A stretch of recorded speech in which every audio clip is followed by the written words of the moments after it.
હવે મારી વિનંતી છે કે આ બૌદ્ધ ભિક્ષુઓને અભયદાન આપી દો. આમ તો શરતના હું છું અને રાત્રે શું વાંધો આવે?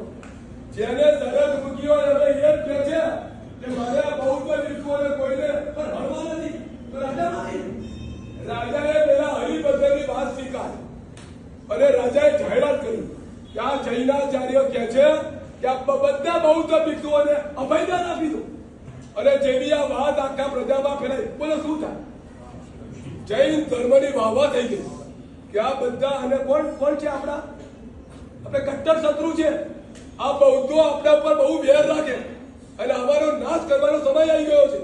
અને એવા વખતે પેલા હરિભદ્ર કહે છે છોડી દો છતપત ને હું પણ છતપત, અને છતપત હોય તો દોષ રહેવાના. અને દોષ જો જોયા કરશો, સાધુને જોઈને દોષો જોયા કરશો તો શું આવશે? સમજણ પડે છે? આજના કાળમાં કોઈ પણ વ્યક્તિ સર્વદોષથી મુક્ત કોઈ નથી.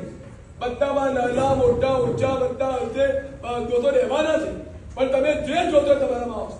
ચલો ત્યાં પહોંચ્યા અને પેલા હરિભદ્ર સુધી મારા ગાવા ઠંડા હોય અને હજી સાંજના દિવસે આવે એક ચૈત્રી હોળી હવે આવે અને આસુ હોળી, બંને હોળીમાં હોળીના પહેલા 3 દિવસ હોય એટલે હોળીમાં તો અમીર કરો જ દર 2 હોળીમાં પહેલા 3 દિવસમાં આંબીલ કરીને ખાલી 27 માં, સવારે 27, બપોરે 27 અને સાંજે 27. એટલે 27 એટલે ખબર છે ખાલી વાત નહીં હો, બાકી બના એ તો પેલો કે ખાલી 27 વાર કરવાનું એટલે આ 27 અને મોડો કલાક વધારે નહીં લાગે કોઈ ધીમાઓ 2 કલાક, સવારે 1 કલાક, 1 કલાક, સવારે 5 થી 8, સવારે 4 વાગે પણ થાય. સવારે જેટલો વહેલો 3 વાગ્યા પછી જેટલું થાય. અને હવે સમજી જવાનું હોય અહીંયાની પૂજાની પેલી ખરાબ પૂજા કરતી હોય ને, આ પૂજા બંધ કરવી પડે, પેલી પૂજા રોકવી પડે. પેલી પૂજા ખરાબ પૂજા કહેવાય.